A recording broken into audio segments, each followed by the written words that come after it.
A very good morning to all of you and welcome Orienteering fans to the coverage of the World Universities 2022. We are here in Switzerland in Courcelles. Today we're going to be following the men's middle distance. We're here in Bern Canton, nestled in the beautiful Jura mountains, as you'll see from this fantastic drone footage. About 800 meters over sea level today. Just nestled in at the foothills of the Wallenmaat mountain. The weather, a little bit cloudy, bit of rain in the air as you saw earlier today, but hopefully no rain during this production. My name is Ralph Street, and joining us in the studio here, a man who's represented Norway at both junior and senior level, a 10 mile winner with Södertälje Nikvarn, together with me actually. Coach of Orienteering from Oslo, coached into a second place at Jura, and one of the hosts of the Ivar National Orienteering podcasts. Ivar Nundenes, welcome. Thank you. So today, the men's course, 4.8 kilometers, 250 meters of climb, and 20 controls, an estimated winning time of 32 minutes. Ivar, you've raced the World University Champs before. What can you tell us about your feelings of running this competition? Well, the World University Champs is a great middle step for many runners from running JWalk before. And then for most runners, it takes a few years before you're good enough to compete at the World Championship. So for them, the World University Championship is a great middle step on the way. Brilliant. So enough talk about the course. Let's have a look at what the athletes are facing today. Ivar, can you talk us through this, please? Yes. So we see that the terrain is a quite typical Jura slope with some areas with really a lot of details and some more open fields. So the first control up in the slope, and we follow the slope up to the second control. It's a quite tricky start, I think. We will probably see some mistakes early on. And then there's a longer leg to the third control where you're crossing a big field. It looks like a tough start, a physical start. Physical tough start, indeed. A lot of climbing the first 5 controls. And the fourth and the fifth control could be potential mistakes. And then to the sixth control, out in the open field. And then down. And now they're running really fast in the downhill areas, and that can lead to technical challenges. And then we have the 8th control, which is the first intermediate control. And this is a really tricky one. And then down 9 to the slope, to the 9th. And then to the 10, that's a tricky one. I think this is a special one. You will think it's an easy one because it's quite open, but it easily mistakes. And then we have a really tough physical leg up to the 11th control. And here is one of the few route choice legs where you can choose to go straight or you can go left. And then we have the first TV control at number 12. a tricky control, and then we are into maybe the most tricky part of the course, to 13 and then down to 14, and we have a really tricky 15 control in the green. And then the runners are entering the arena for the arena passage, and we have a short last loop coming up.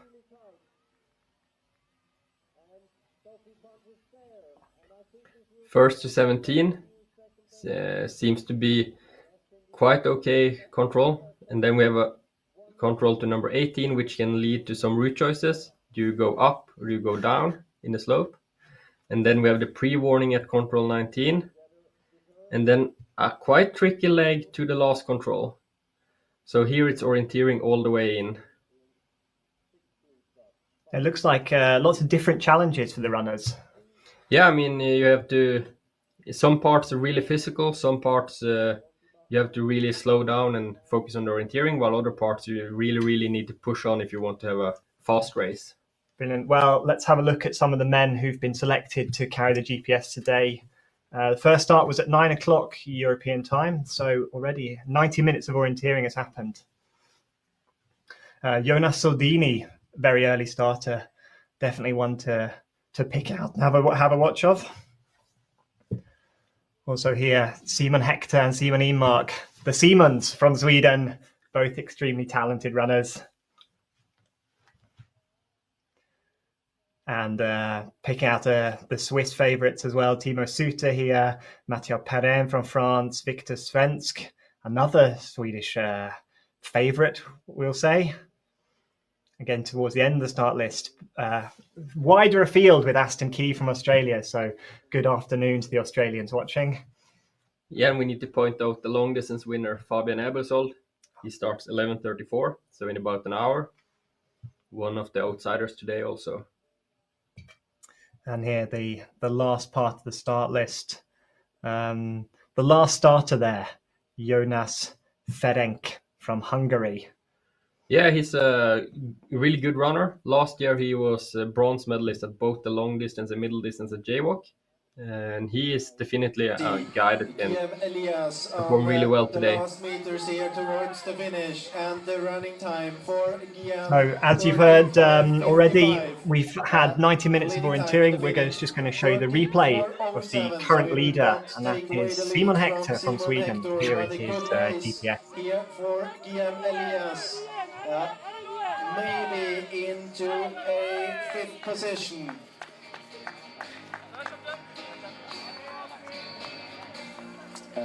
The final time for Guillaume, 36:13. He was able to beat. By mistake, it's TV coverage here. Simon Hector, the current leader. Quite a lot of stuff on the ground there, Ivar. Yeah, the runnability is not always great, so you really need to. Yeah, so here we will see the last part of the race, and you can see he has a quite big lead over Jonas Soldini, passing the arena, a minute in front about. And then we will see something very interesting here in the end, because at the arena passage he's 1 minute ahead of Jonas Soldini, and then at the finish the difference is only 9 seconds. So Simon Hector did a really good start of the race, and then he lost some time in the end. Do you think it was a mistake? It didn't look like a mistake on the GPS. It's hard to know. You know, if you're starting to hesitating a little bit, you easily lose 10-15 seconds. And then maybe he was also physically a bit more tired than the Swiss runner, perhaps. So Simon Hector in the lead, 34:07. Jonas Soldini just 9 seconds behind. And Timo Oksanen here in third. Elias Gulheim, one that we thought could also potentially challenge for the top there. He's 2 minutes and 6 seconds behind.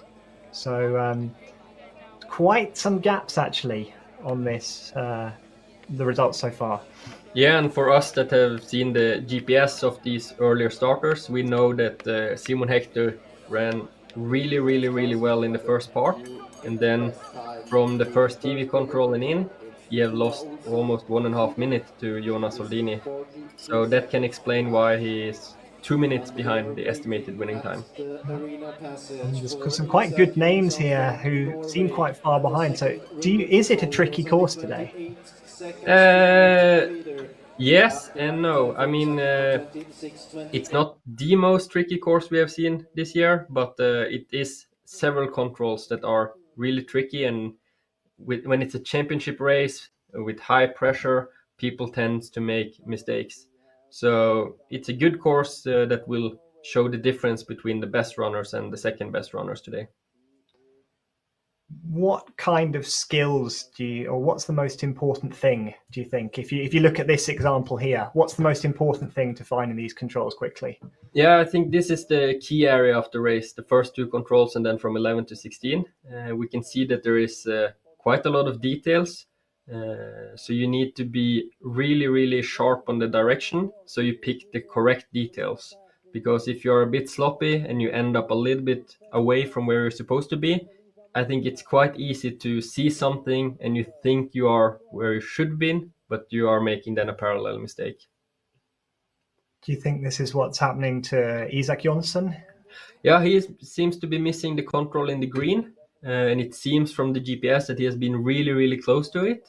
And then it's always hard to explain what people are thinking when they're making mistakes, because you easily get a bit panic and then start running to look for the control instead of stopping to orienteer and make sure that you are in the correct place in the first place. So you see here he's losing a lot of time. When we jumped in on the GPS, he was next to Soldini, and now he hasn't found the control and is more than 1 minute behind. Yeah, that tail there on the GPS is 1 minute, so that's looking like at least a minute, possibly 90 seconds. We of course still don't know whether he's found that control, but a big mistake here from Isak Jonsson on this tricky 15th control. The trickiest control on the course, do you think? Yeah, I think so. I would say that the 15th looks to be the trickiest control, and that's one where you can easily lose 2-3 minutes, maybe even more. As we can see, Jonsson is doing a big mistake here. How do you think where's the best way to approach this control for the 15th? Well, I mean, I think you need to be really, really hard on the direction. And because if you're under the line, you will see that there is a big rock feature and a cliff just in front of the control when you're entering the control circle. So there you have something to aim for. And when you are there, it should be quite easy to go into the small depression to find the control. So straight is great, Ivar. I think this leg straight is great even if it's green, because there is not any good options to avoid the green. So you have to, use your compass and then fight through the bush. Wonderful. Well, it looks like Isak Jonsson has found that control and he's on, but unfortunately a big time loss there. Yeah, and in a middle distance race, you don't have time to make 2-3 minutes mistake, because there will be several runners that is running through this course almost without mistakes. So if you make a mistake like this, you are out for the top 5. Here we see Isak Jonsson passing through the arena together with Pascal Bux, I think. Yeah, he has caught up Pascal Bux with 2 minutes. So not a great race for the Swiss runner today. Now that's a surprise, actually. Yeah, he has been running really well so far in this championship, and he was on our list of potential contenders.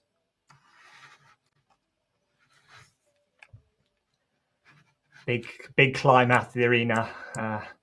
Tough stuff in full view of the public and the TV.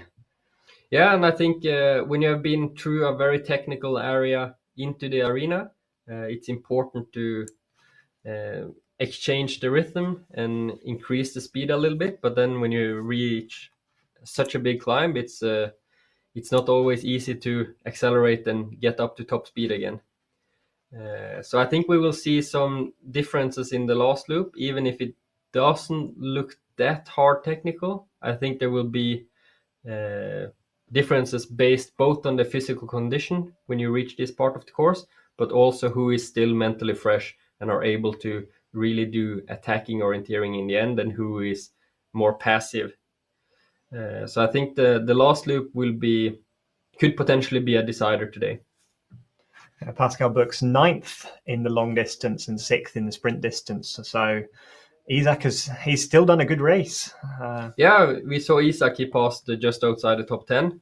I think, and that means Pascal Buch is 2 minutes down, so it will be hard for Pascal to get the top 25, top 30 today. And I think that will be a disappointment for him. Do you think he's saying he's run the long and the sprint? Do you think has he run too many races this week? I think in the World University Champs, everyone is running a lot of races. So I think yesterday we had the sprint relay, and there only 4 people for each nation is running. So I think most of the people that are running today, they had a rest day yesterday. So even if you run sprint and long, there should still be some energy left for a good middle distance race today. Looks like Soldini's caught a lot of time on this 18th leg, actually. Yeah, we know Jonas Soldini. He's a great mountain runner. I think he has a medal from the under-23 mountain running world championship or European championship. So he's a great uphill runner. Alexander Ivanov here coming in from Bulgaria. 22nd place, 12 minutes behind. See that low cloud up there in the distance. The runner's probably not going quite high enough to go into that. No, we can see that the highest point of the course is not that much above the arena, so it should be fine conditions for orienteering today. And here we can see the replay from Hector and Soldini in the last part. And here it looks like Hector is quite far ahead. And we know that the difference in the finish is only 9 seconds. So maybe we should try to see if we can find out why Hector is losing so much time in the end. It looks like he's still got 30 seconds there. So do you think it could all be physical in from that last control? I don't know. It's losing 20 seconds on a leg like this just by physical running speed. That's quite a big difference. But we can see that Soldini goes a little bit higher. But there's also the possibility that the GPSs are just a little bit off the pace. So in reality, maybe the difference between them is smaller than it looks on the GPS. You think so? You think Jonas Soldini might have a slow GPS tracker potentially? Because I feel that sometimes on training. Yeah, no, but also in races you can see the differences between a fast GPS and a slow GPS. Sometimes there are good stories from Tiomila, for example, where runners have been following another runner, but it looks like he has been in front of the group all the time. So here we are out in the forest, TV1. That's Peter Malloy from Great Britain. Yeah, here we can see them are running down from the 11th control towards the 12th control, and the visibility is the visibility is not great, so it's tricky orienteering here. And we saw in Estonia at the European Champs last week that low visibility it does create big problems even for the very best orienteers. Yeah, I mean, to orienteer, you're depending on being able to see features, and the easier you can see features, the easier the orienteering is. So the visibility is a big key when it comes to how tricky the orienteering is. So here we are on the way to the last control, following Isak Jonsson, together with some other runners here, Pascal Buch. And then there's a guy from Slovakia, I think, that is ahead. But now, look at this. Beautiful forest. Very good visibility here. Yeah, and very nice runnability also. There are some sticks on the ground, but otherwise it's almost like running on an athletics track. Good speed from these boys here on the end of this physical middle distance. Are they going to find this control properly, though? For a little bit of hesitation. No. Then down. Yeah, so the first guy is Daniel Pompura from Slovakia, which started 4 minutes ahead of Isak Jonsson. So he is also doing a pretty good race. They're just getting away from Isak Jonsson here at the end. Yeah, he looks a bit tired, but you're supposed to be tired when you're finishing a race. Wonderful. Out into the sunlight here to the long arena run-in. About 30 seconds ago. Let's see where Isak finishes up. Is he going to get a top 10? Got about 30 seconds here to get in front of his teammates, Sander Arntzen. Pascal Buch's finishing. And yes, he will. It's going to be a new 8th best time there for Isak Jonsson. 2:53 behind the current leader, Simon Hector. And we know that when he passed the arena, he was out of the top 10 and he was more than 3 minutes behind Simon Hector. So the last loop from Isak has been really good. Or the last loop from Simon Hector has potentially not been quite as good as the rest of his course. Indeed.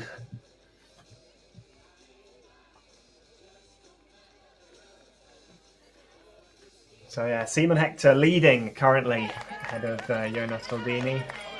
Here we are. Polish runner 239, that's Jan Bednarski from Poland, passing through the arena. Still got some good speed, I must say, on this uphill climb. Here we have a good time. Jørgen Bakli from Norway. This is a replay of him going down to the 12th control, the first TV control. And we can see that he's in 3rd place. Only 48 seconds behind. When he passed the arena, he was out of the top 10. And behind Isak Jonsson, but we know that Isak did a mistake later on. So tricky. It looks like tricky underfoot conditions in the forest today. Does that affect the orienteering very much? A little bit, because the more time you have to spend on looking down on the ground to where you set your feet, the less time you have to read the map properly. And there is a lot of runners are struggling in these conditions because they feel that they have to run fast. So they're more focusing on how to run fast and where to set the feet than doing the orienteering. And that can lead to mistakes. Our Ukrainian runner Vladislav here into the finish. Just haven't quite got a time for him just yet, but he started in front of Isak Jonsson, so he won't be challenging for the top 10, unfortunately. There he is, 26th position here for Obuzov Vladislav. 12 minutes behind, 46.33 for him. And we just saw Jørgen Bakli pass, and now we are waiting for the next of the top runners, and we have Simon Imark on the way to the 12th control. And as we can see here on the GPS, Simon Imark, he has had a great start of the race. Yeah, a bigger 1 minute lead, it looks like, over Simon Hector. So very, very good, strong running at the start.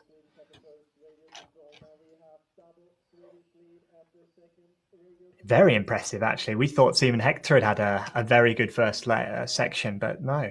Yeah, and now we can see the times, and we can see it's 58 seconds difference. 19:18, so combine that with a strong last loop, and that could be getting down towards that 32-minute estimated winning time. Yeah, we can see that he's already more than 2 minutes ahead of Jonas Soldini, and Jonas Soldini is just behind Hector in the finish. So if Simon Imark can keep up the speed of Soldini in the last part, then we will have those magical 32 minutes.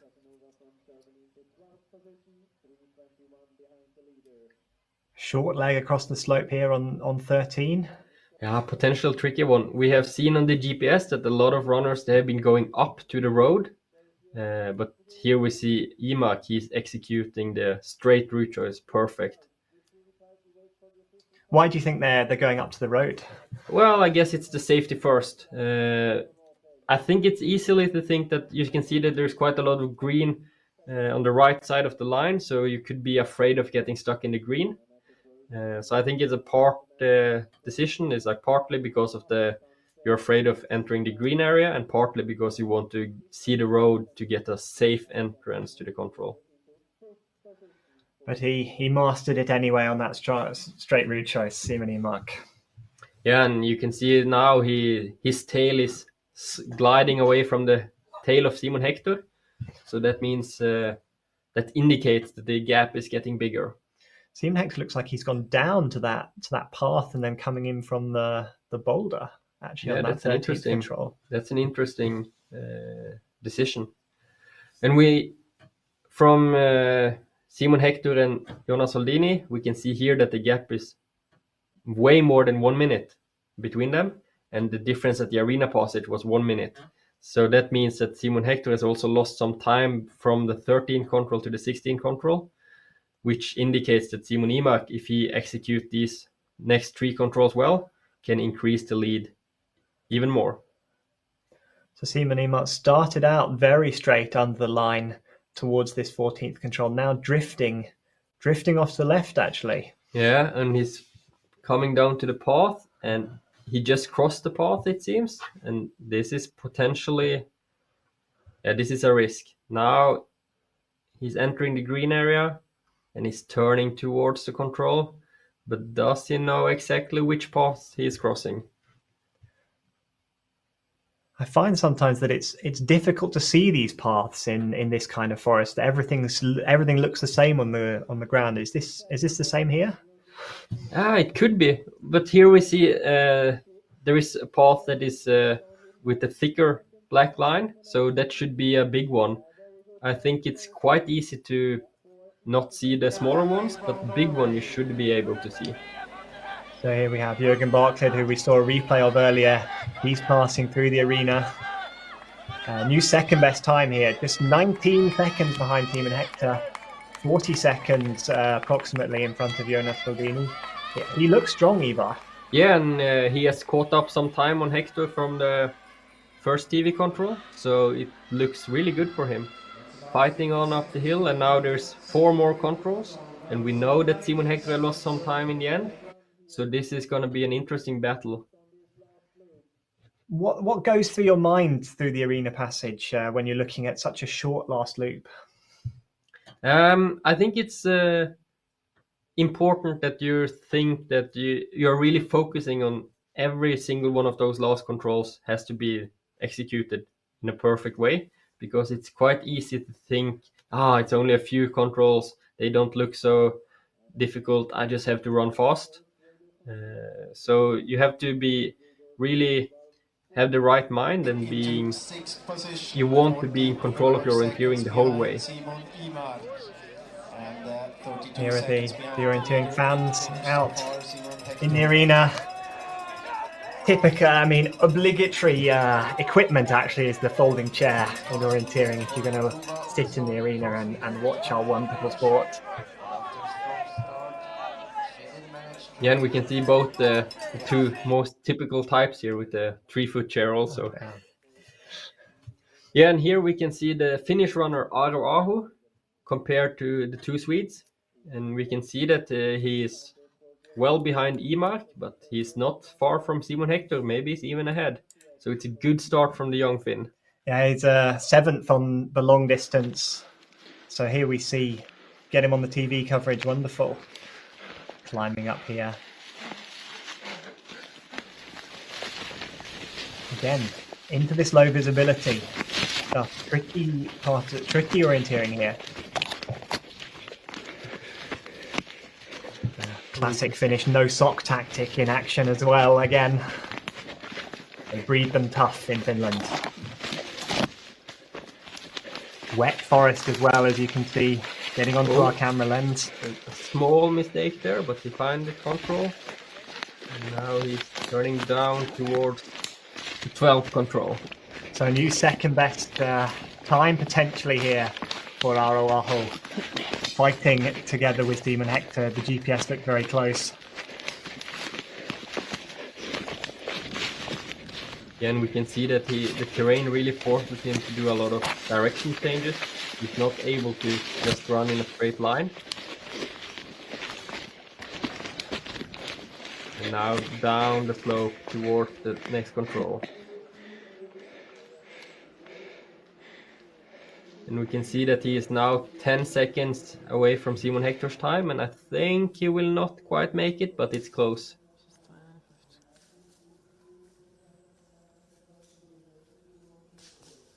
Very close as we lose sight of him just as he's coming up. But as we can see, he's still got plenty of time to beat the time of Jürgen Barklid. And we know that Jürgen Barklid has caught up a lot of time on Simon Hector. So Arwau is still in the fight here. Yeah, new third best time there. 1 minute and 9 seconds behind the current leader at that point. So good orienteering. I mean, he's in the race, isn't he? Definitely. A bit of discussion here amongst the Polish team. Bit of analysis. Yeah, I think that is Jan Bednarski that just finished in 25th place, 10 minutes down on the leading Swede. Bit of frustration on his face. Maybe some mistakes out there, but smiles as well. It's always fun to run orienteering, even if you get lost. Yeah, and if you get lost, it's always fun to finish the course, so no reason not to smile. Very wet though. It's been raining in the forest. Does that put you off? I mean, in some kind of terrains, having the wet ground can make the slopes more tricky to run in. But here we see the GPS from Jürgen Barkley compared to Hector. Almost caught Hector now. Simon Hector had a big advantage at the arena, but Jürgen Barkley, very good 18th control, almost directly under the line, running no extra distance there. And he's together with Simon Hector. This will be very exciting. Yeah, and I think if we're looking at the 7 to 18 control, I think the most important thing with running a bit more straight is that you don't drop down so many contours, so you have less of climbing into the control, even if it means you take one extra last part. So here we are behind the Norwegian, coming across to this 19th control. Tricky control here on the slope. Tired at the end of the course, but there he is. He's got visibility on it. Punches there. So one more control to go. And we could potentially have a new leader here. Yeah, very exciting. Let's see how much he's pushing on this last control. Looks tough. These last few meters climbing up, avoiding that tree there. Just reading his map carefully. Yeah, you've got to keep the focus all the way to the end on this middle distance. So are we watching the new leader here? It's going to be very close between him and Simon Hector. Just dropping down the slope a little bit maybe there. No, here we are, as we saw earlier, into this lovely valley. And there we can see the control. So it's good. Let's have a look how fast he can run this last section. Will this be a new best time? Can be very close. And that gap at the arena between Jürgen Barklid, he was 26.33. So it was 15 seconds. So here we are. Look at the speed on that downhill. Striding out. 20 seconds. I think that's enough. It's going to be close though. Around the corner. Keeps on his feet. Come on. Accelerating. Big last effort. Yeah, he got it. He's got it. Let's see what the official time is. That looks like the lead. 34.01, 6 seconds in front of Simon Hector. Yeah, so a good finish. We can see that he has also lost some time to Jonas Soldini in the last loop. But his performance in the last loop is more than good enough to beat Simon Hector. So overall, a very good race. Yeah, tired but satisfied, I think Jürgen Barklid is from that race. Yeah, he should be very happy with this. Strong last section. So Jonas Soldini definitely ran a very, very good last loop. But good job from Jürgen Barklid there. But we know that Simon Imark, he started not many minutes behind Jürgen Barklid, so then we will soon get to see how his time stands up towards Simon Imark. Yeah, we're waiting also Simon Emark is closing in on the finish. Hopefully we'll be able to pick him up on the TV on this last section. Simon Emark started just 4 minutes behind Jürgen Barclid, And yes, the current leader in the finish. So he'll be... eighth best time. Ooh, look at that ankle. Dangerous. But he's okay. Yeah, we should really expect Simon Emark to come to the finish quite soon. He has already passed the pre-warning. And we can say that he has passed the pre-warning in a really good time. So we just have to wait and see for him to show up. And here we got him, on the way to the last control. So Simon Emark, it's going to come in a commanding lead. A very, very good race here from the young runner from Sweden. 2 minutes lead at the moment. That will be, of course, reduced as he does this last section, but it's going to be up towards 90 seconds, I think, over Jürgen Barclid. So a very strong performance. Sprinting down, and this is a really, really good performance. I mean, this could be a medal race. It could even be the winning time, but we will have to wait and see. Yeah, I think definitely a medal race, and will be exciting to see whether he wins or not. 32.25, so he's within that magic 32, the range of the estimated winning time. The course setters have been very good so far, I think, this week with how close they've got to the estimated winning time. Yeah, but we can see that from the first TV control and to the finish, Jürgen Barclay has been faster than Simon Emark. So for the last starters, there are still hope. Even if you're a little bit behind in the beginning, you can catch up time on Emark's in the last part of the race. So here is Aho passing through the arena. New third best time. He is 1 minute and 12 seconds together, same time as Jürgen Barclid. So it's going to be a battle here between Finland and Norway out on this decisive last loop. Yeah, so even if he's quite a bit behind Simon Hector here at the arena passage, he has every chance to beat the Swede, and he can also beat Jürgen Barclay with a strong last loop. Too far up though to challenge Simon Emark's time, do you think? Yeah, it's not like we can get the GPS replay from Simon Emark's last loop, but as far as we can see, there is not been any big mistakes. So if you are 1 minute down at the arena passage, I think it will be too much to catch up. Here is Laurits Müller from Denmark coming down to this first TV control, the second split time. Yeah, and he is about 5 minutes down, 5-6 minutes down on Simon Emark, so his start has not been the best. But as we've seen, a lot of mistakes in this following section, so he can definitely climb up the results if he holds it together through this tricky part.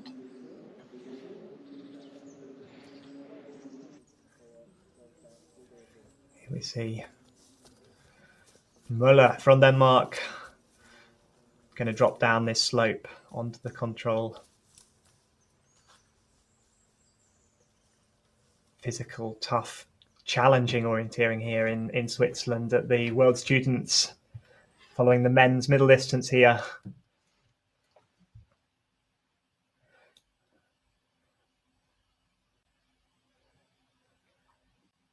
More orienteering fans. Ilvi Kastner there from Austria. Not following, we are focusing here on the men's middle distance. We think that's going to we can do a better TV production if we just follow one gender. Followed the women's race, the sprint race on Saturday. So today, the turn of the men's. And here we see this battle between Sweden and Finland. Simon Hector, so Araho just behind Simon Hector according to the GPS. And there is Simon Emark's GPS. Clear lead. Clear lead. And we can see that he is also dropping down a little bit in the slope between 17 and 18, but not as much as Simon Hector did. So the current standings at the finish, Simon Emark leads in 32.25, 96 seconds, so 1 minute 36 behind. Jürgen Barclid from Norway, 1 minute 42, Simon Hector. So Sweden, Norway, Sweden, the current medal positions there is our best Swiss runner, Jonas Soldini, in fourth Finland, France, Germany, Great Britain, Matthew Gooch. Very good result, it looks like, so far from the young Brit. He's in 8th place. France in 9th, and another Norwegian, Isak Jonsson, in 10th, who we saw earlier with got some TV time with that mistake, unfortunately. Yeah, and I think it's you can see that between the 4th place and the 6th place there is a gap of almost 2 minutes. So I think that's a gap where we will get a lot of late starters in. It's not just the late. Here we go. Replay. Simon Emark here, coming out into the sun to the arena. Strong running here, registering at the finish there, and staying on his feet immediately after the finish pulse. That's what we like to see. And here we can see a very interesting route choice by Airo Aho.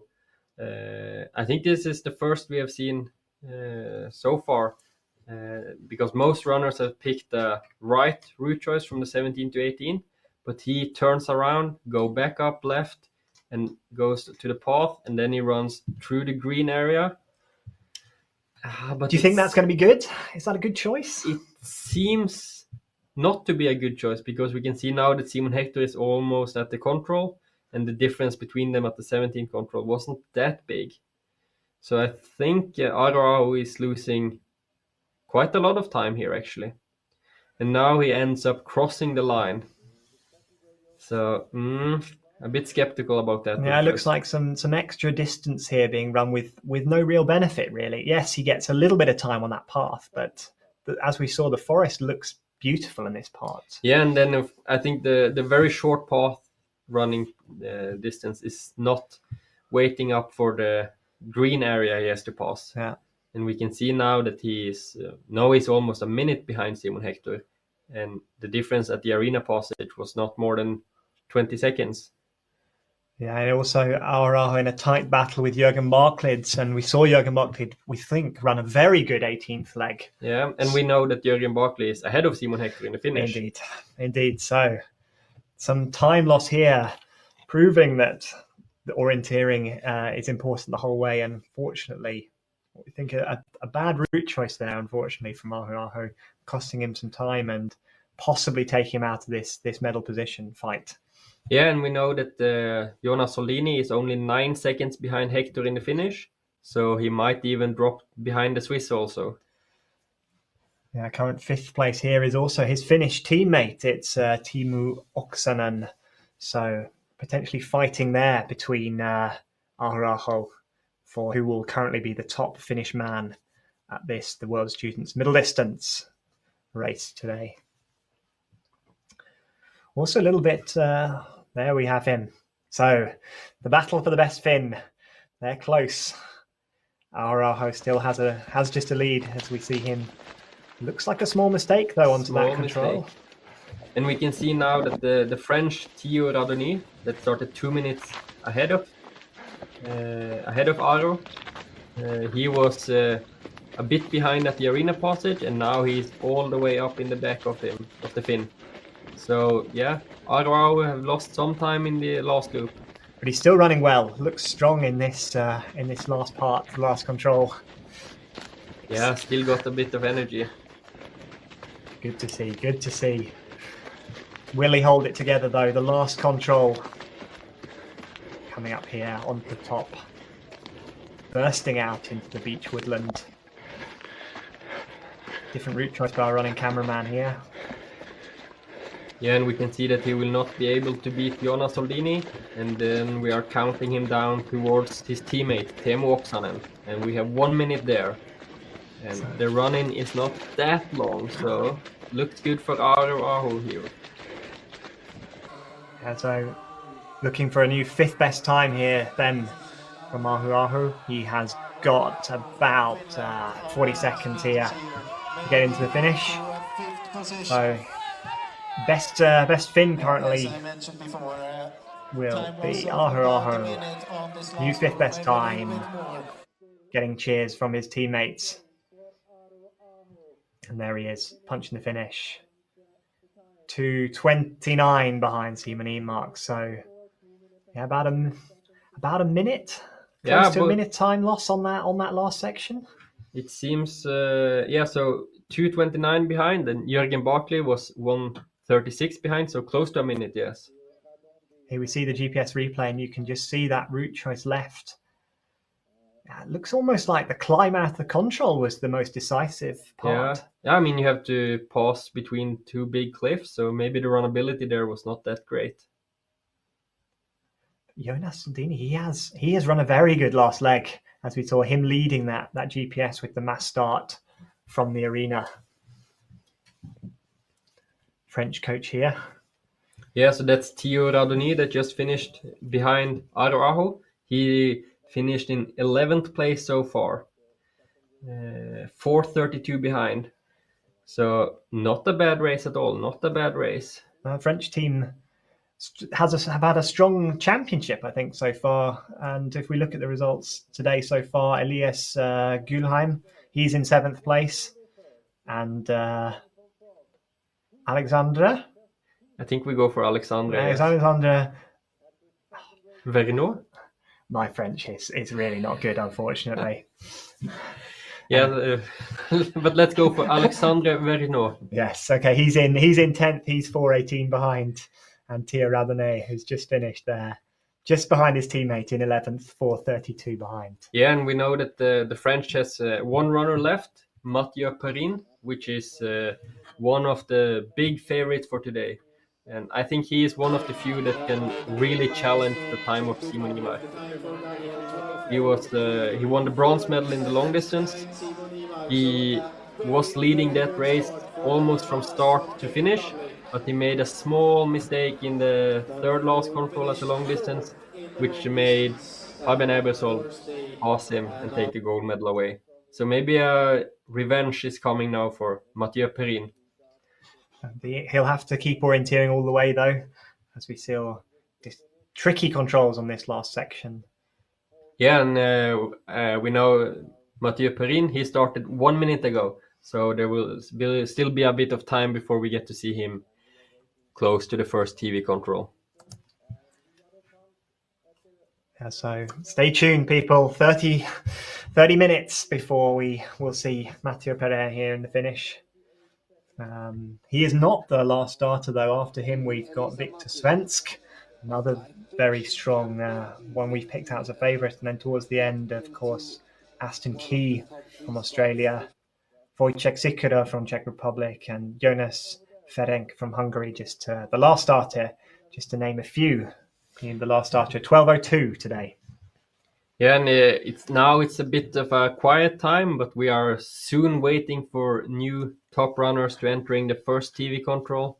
I think the first two we are expecting is the Polish. Yeah.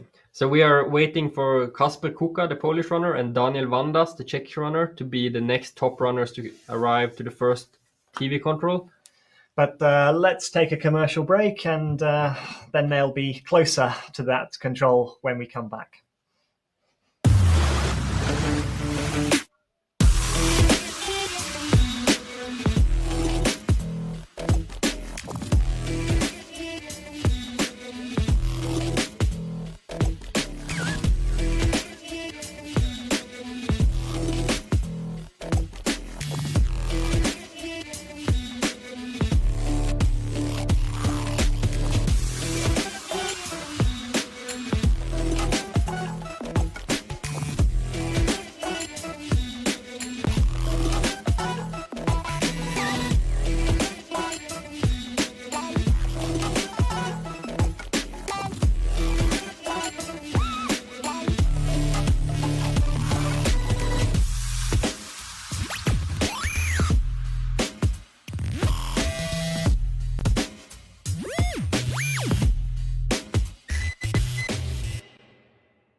And welcome back, everyone, to the men's middle distance at the Student Champs, or the World University Champs 2022. And here we are live with the GPS.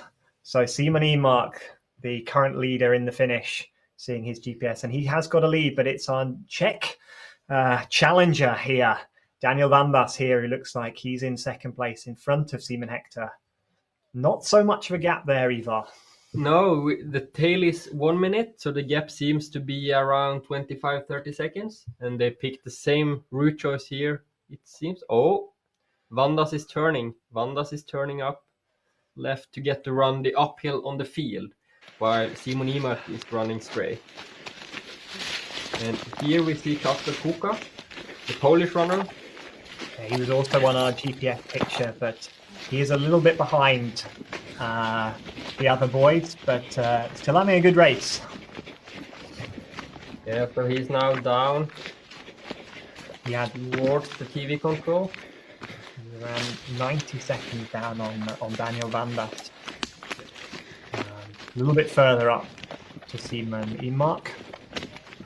Some beautiful pictures here from Courcelles here in the Jura Mountains in Switzerland. And there we got the timing, and we can see that he's getting close to 2 minutes down.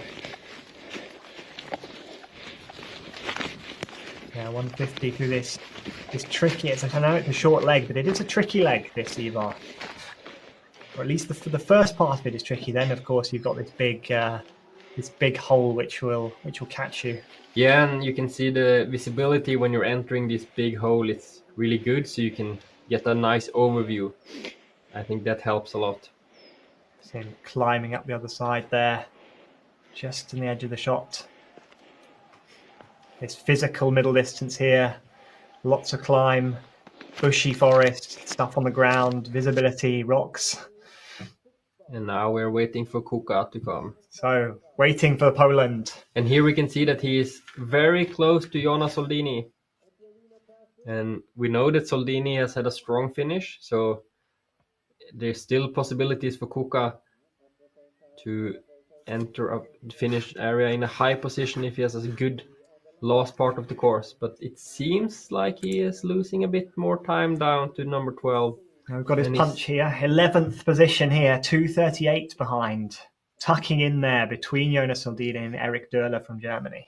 Yeah, so he's only 1 second behind Soldini. So he is still in the fight for a really good position here. Good runner he was 25th on the long distance a couple of days ago. So yeah, a handy runner, definitely.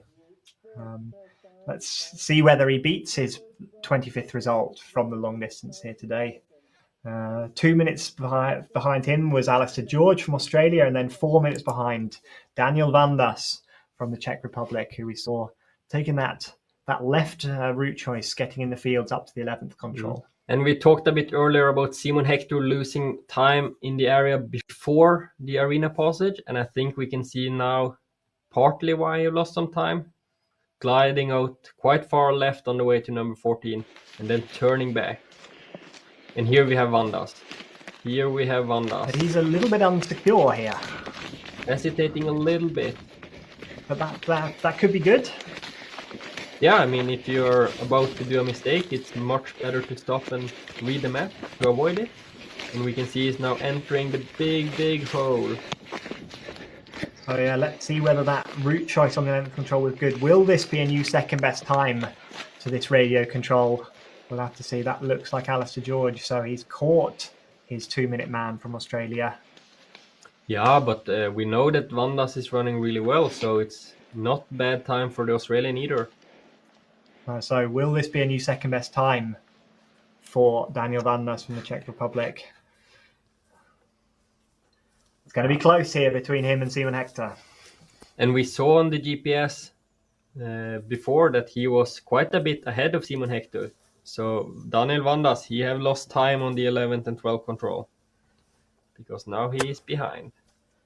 Is he behind? He has punched the control. He has punched the control. There it is. He has the same time as Simon Hector. 58 seconds behind Imark. So we see the GPS. It looks like he maybe lost a little bit of time actually into that 12th control. Yeah. It seemed like he tried to avoid going down in the hole, but ended up running quite a bit away from the line. So some extra meters running to avoid some climbing. So let's see, we had a new Simon Hector took this slightly different route choice here to the 13th control. Daniel Van Das looks like he's taking the Simon Emark route, going straighter, which we think is probably faster but a bit riskier. But I think also in general the Czech runners, they are quite good at running in the slopes like this. So it looks good for him so far. And now we just need to drop down a little bit to get to the control. Catherine Muller here at first TV control. Yeah, she won the long distance, and so she is clearly one of the favorites also for today. And it seems like she's had a good start here. 24 seconds ahead of Elisa Mattila. Yeah, very close at this TV1 for the women's, with only 2 seconds separating Mattila and Calandri.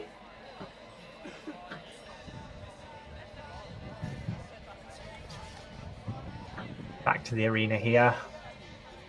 The team's out, those who finished, taking their time to recover, chat to their friends, talk about maps and route choices and other things that orienteers enjoy very much, cheering on their friends. So this route choice, the 14th control, what do you think's pushing them out to the left? Well, I think if you want to run straight, you have to fight a little bit to not drop down in the slope. So it's quite easily when you're running the slope that you want to run downhill, because then you feel you can run really fast. And then I think that's one of the reasons why they're sliding out a bit to the left. Do you think the best route is under the line here? Yeah, I think so, yes. Because you get a really nice white forest down to the path when you're crossing the small stone wall. And take the control from the right, maybe?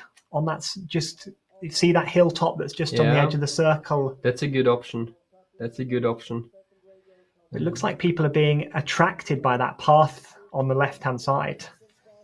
Yeah, but as we can see here, Vandas is running a bit to the left, but he's much more straight, and he seemed to be behind Hector on the 13 control, and now he seems to be quite a bit ahead. Yeah, that long tail there stretching. He's in front and the tail stretching behind Simon Hector's tail. So definitely some very good fast running there from Daniel Vandas. Yeah, very impressive.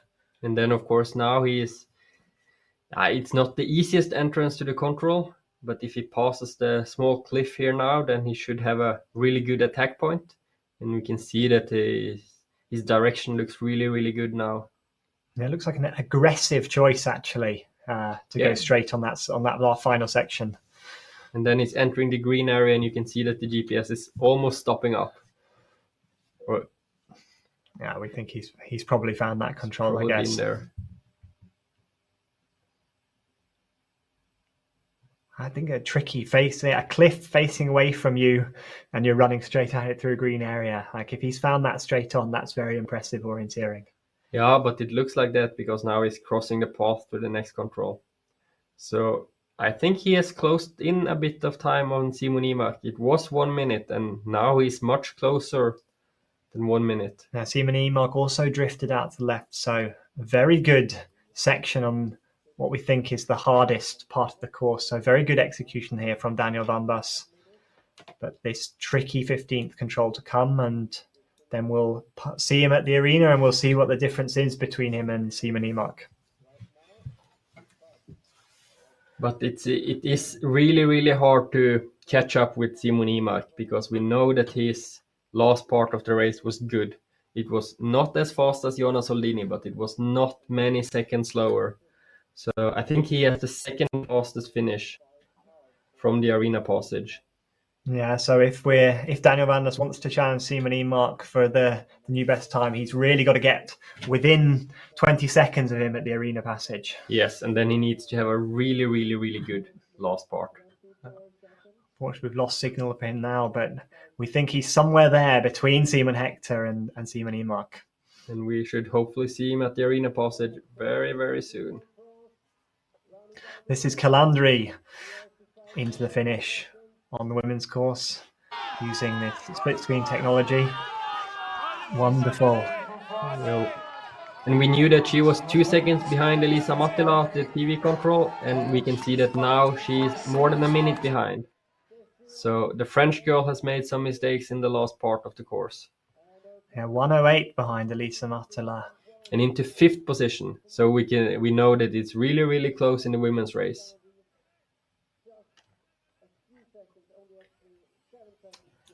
A look of frustration there from Calandri.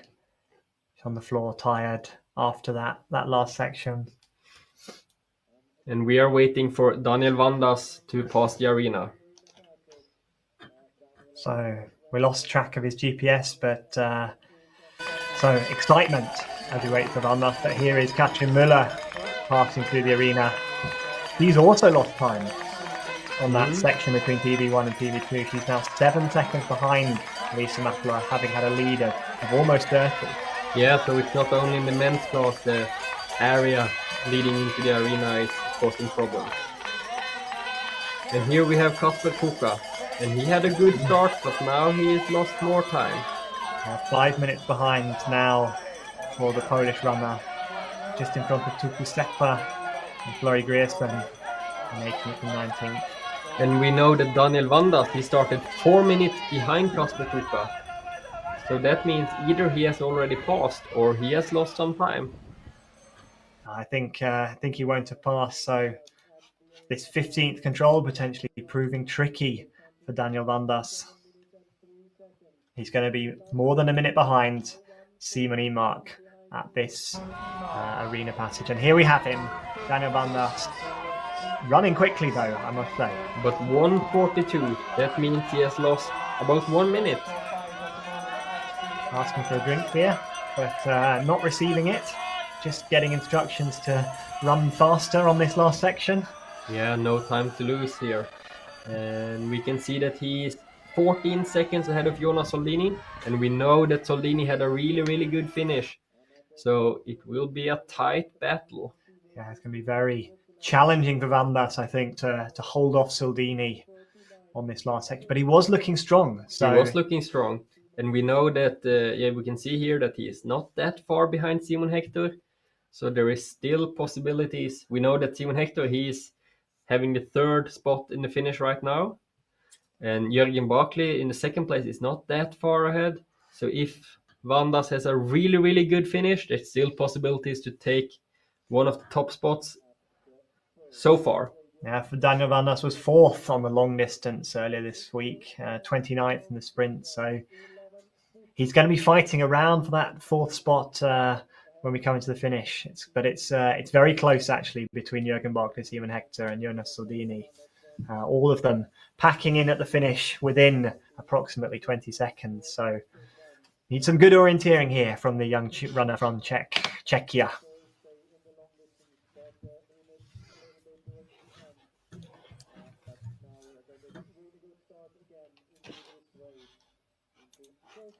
Following Simon Hector here on this, saving a little bit of height on this first control, this after the arena passage 17.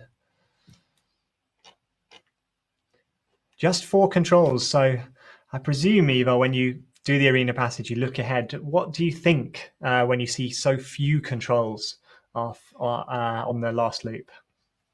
Yeah, I mean, I think I think you're also quite happy to see, okay, it's not that long left. So now I have time to, it's not a lot of minutes running, so you can run really fast, but it's also a quite short period of time where you have to focus really hard. So when it's a short last loop, I think that easily brings runners into attacking mode. Like I want to do this last loop as fast as I possibly can. And that means that they want to run fast, but they also need to perfect their orienteering. And we can see Vandas is now entering the 17 control, and his GPS seems to have stopped. Does that, what you're talking about being aggressive, or I want to do this fastest, does that contribute to mistakes, do you think, like we've seen? I think so. There is always, when you're aggressive, there's always the risk of being stressed. And here we can see that Daniel Vandas, he takes the same route choice as Araujo did. And now we will get the confirmation whether if it is a bad route choice or not. Because it seems like it goes so fast running out of the controls if you continue like Simon Hector did. Yeah, you just hold your height on that slope.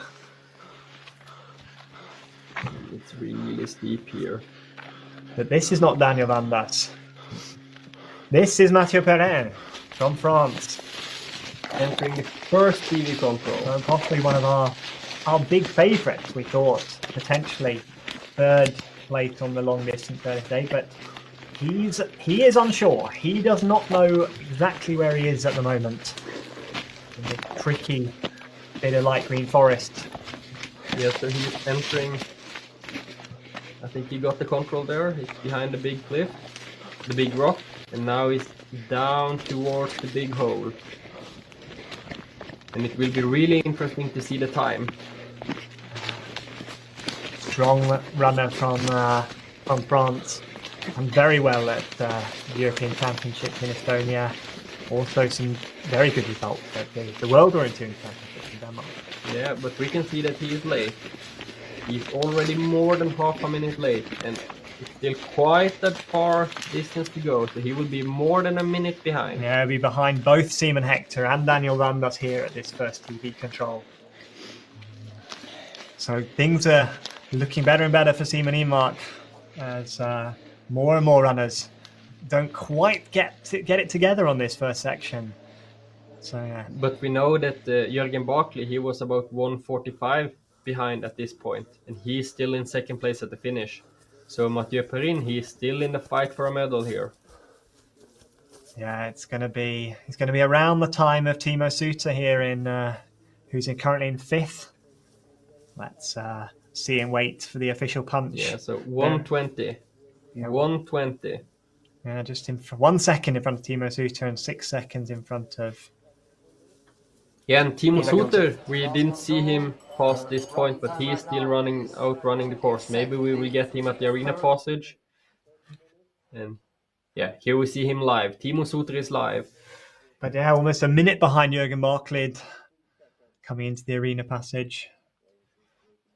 We know Timo Suter, he's a really fast runner. He was the silver medalist in the sprint distance. And here we get a replay of him to the first TV control. And as we know, at this point, he is 25 seconds ahead of Jürgen Barklid. And as we saw on the GPS just before this, he is now almost a minute behind. So this technical area has been difficult for Timo Suter. Yeah, something's gone wrong for him, but a little bit of a mistake there as well. Looks like possibly just coming into that control. But no, a minute behind passing through the arena. So he's really going to need to push hard on this last section if he wants to challenge for the medals. Yeah, I think 1 minute. And we know that Jürgen Barkley had a good finish. So I think 1 minute, that's out of reach, even for a fast runner like Timo Suter. Yeah, and we know that it's really close behind Jürgen Barkley with Simon Hector and Soldini, and we have a lot of runners challenging those runners. So it will be hard for Timo Suter to get the top 6 position here, I think. Yeah, he's probably in the battle here with Aroho from Finland, who is almost a minute behind Jürgen Barklid. So close here between the runner from Switzerland and our 2 runners from Finland. At the finish here, looking for Daniel Van Das. We think, but these are the women finishing. Might have missed Daniel Van Das, unfortunately. Is Anna Dirk on there finishing? Yeah, here is Katrin Müller that has finished, the long distance champion. Pat on the back from her coaching staff. Yeah. Yep, and her new best time, there's confirmation. 31 seconds in front of Elisa Matala. So things swinging back and forwards, back and forth in the women's class. She was in front, then she was behind at the arena, and a strong last loop from Katrin Müller. Elisa Matala lead in second, JWOC sprint champion, and 90 seconds down to Sophie Bachmann, who's in third place. Florence Hanna in fourth.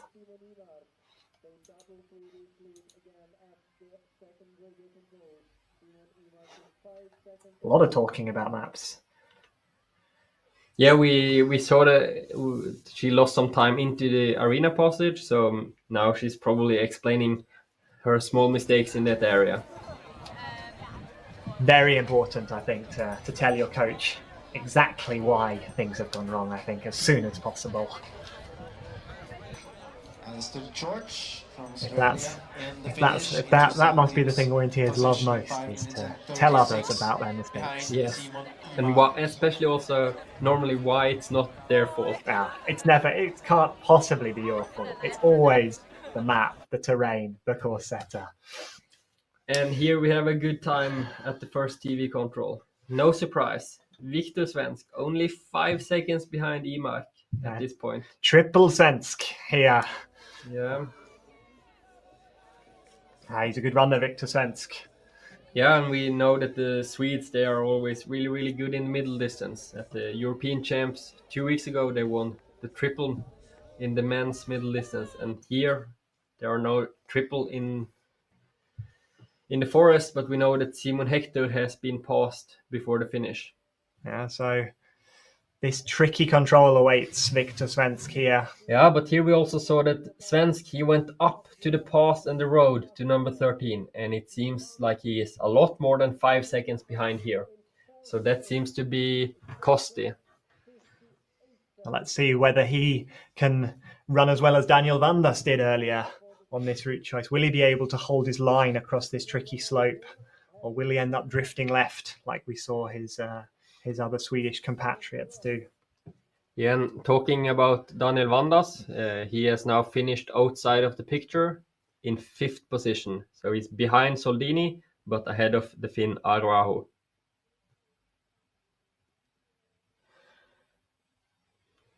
Hans-Petter Mathiesen here. Yeah, the Norwegian coach running the European Champs 2 weeks ago, and now he's here coaching the younger kids. So here we are, back to the GPS. It's Matteo Perrin here approaching the 16th control. And it seems like Perrin has run really, really well in this area. Yeah, here's confirmation. He's 23 seconds behind Simon Imark, so very good section from the young French runner through this tricky, decisive section. This is going to be exciting on this last loop. Yeah, he looks strong. He has caught up almost a minute from the first TV control to the arena passage. And looking good here. Yeah, so that's what we said. We said he just needs 20 seconds potentially.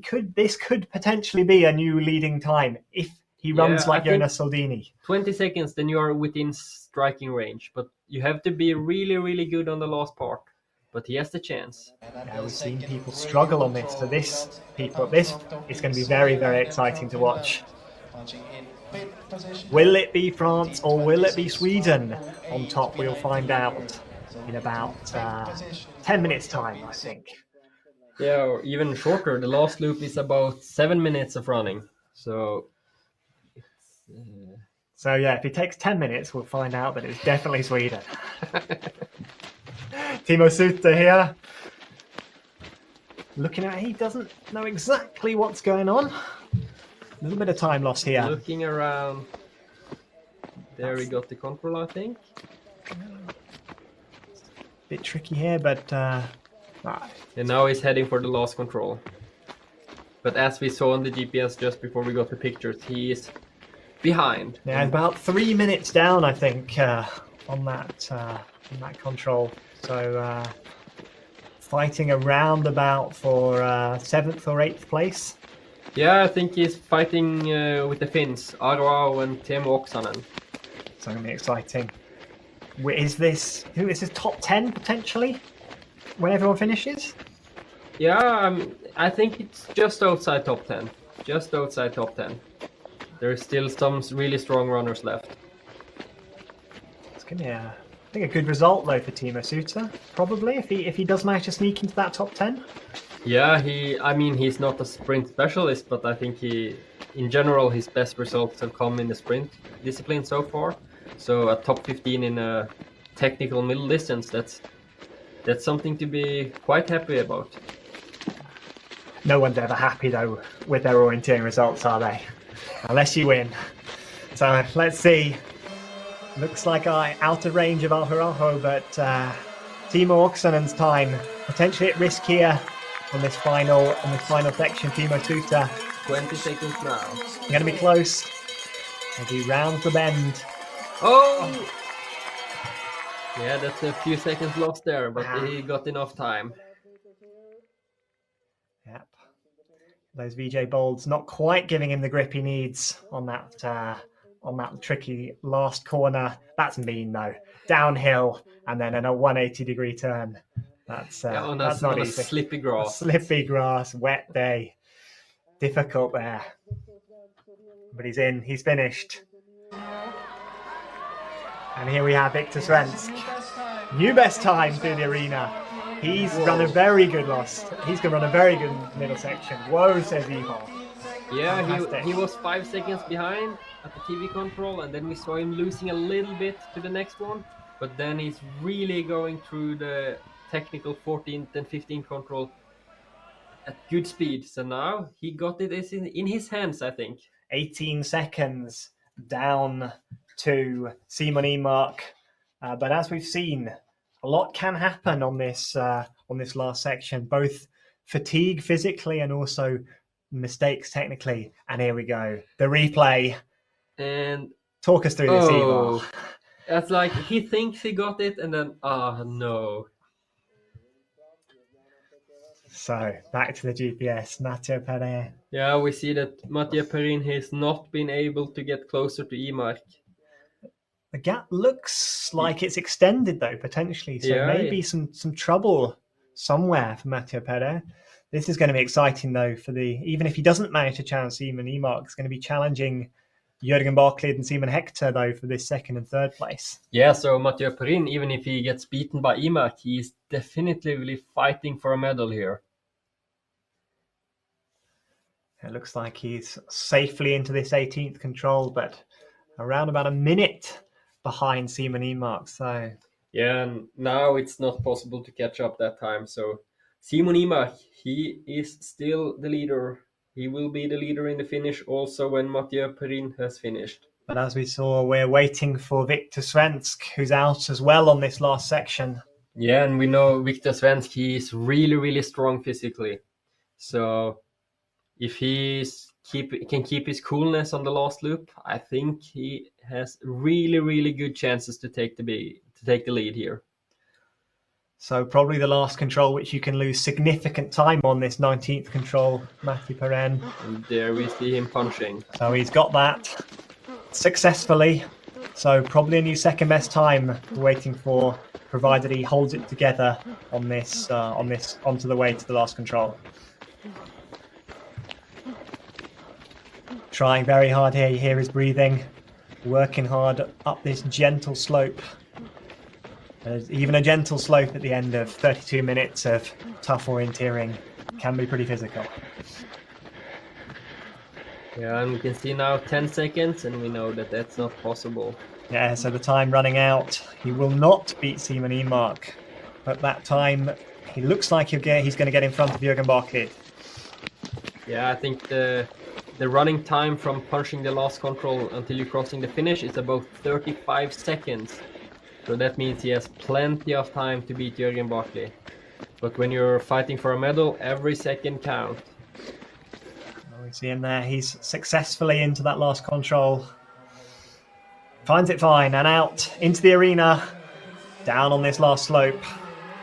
And then let's see if he can stay on his feet in the corner. Yeah, these could be vital seconds here. So got to push all the way to the line. Going wide out and then cutting in. It's perfect execution. Well executed there from Mathieu Perrin. Strong acceleration to the finish, and he punches. 49 seconds behind. Second place currently for Mathieu Perrin. That's a good race. It's a good race. He lost about 25 seconds on the last loop, but not too much. He looks pretty happy, I think. And here we see that Victor Svensk, he took the other route. But he stayed left of the line, Ivar. He stayed left on the line all the way, meaning that he crosses the hill from the opposite direction. And this looks a lot better than it did for Araujo. It looks like he's going to be Depends how accurate the GPS is, but could be close to Simon Mark. Or is he turning I now? think he's already punched it. Wow, so maybe that is a great route choice there from Victor Svensk. Yeah, so when he took off from the path, he stayed up. He didn't drop down a bit into the green like Arao did. And that means he had a really short distance of green to cross. And it looks really good. So the replay here, this is what the 19th control looks like. That's the control that Victor Svensk is on the way to. If he finds this one well, then this could be a clear lead. Yeah, but we will see. Victor Svensk, he was number 6 in the long distance. There he made a big mistake on the first control, and then he ran himself up in medal contention and did some mistakes in the end of the race. So he needs to keep his coolness here and not make a mistake on these 2 last controls. That looks like a little bit of a mistake for 19th, but now he's got control again of his orienteering. Yeah, it looks like it dropped down a little bit too much, but yeah, it seems really good. And the gap seems to be still around 20-25 seconds. It's going to be very exciting though. See what this lead is for Victor Svensk. We assume he's punched at this 19th control. GPS has gone through, so waiting for him here to the last control 20 up in this depression. And this might be the winner. But yeah, staying low again out of 20th, low. So potentially losing a little bit more time. This gap it's not going to be a big gap down to Simon Mark. Now he's out in the very nice forest part, and his speed is picking up. And there he is. Ooh, he has lost some time maybe, but he is in front. Yeah, he needs to stay on his feet though again. On this last section, round the corner. No problem. Accelerating, and he will take the lead. But it's not going to be as big as it could have been. 15 seconds. 32:10 there, the time for Victor Svensk. So still within that estimated winning time, about just 15 seconds. So is this the champion? Have we seen the champion finish, or will there be other challengers here out later in the course? Yeah, that's the big question. There is still some really good runners left. And the winner of the long distance, Fabian Abersholt, he has just started. So we will have to wait and see. Here we see the Norwegian Henrik Fredriksen Aas passing the first TV control in 11th place, 2 minutes behind. So Victor Svensk leads the men's middle distance here at the World Universities. His time 32:10. Simon Emark just 15 seconds behind. And here, as we were talking about, Fabian Abersold here on the way to the first TV control. It's the tricky control in this little bit of light green. A little bit of a stop there. And to the right. Losing a little bit of time here. Approaching the 11th control. It's a small mistake. And we can see that he passed the control on the left side and went into the green. And now he has to turn down back in to find the control. And we have seen this control many times, and it's a big rock. Yeah, but lots of people have had trouble. You see, look at that visibility. That's not good visibility there at all. And he's coming back.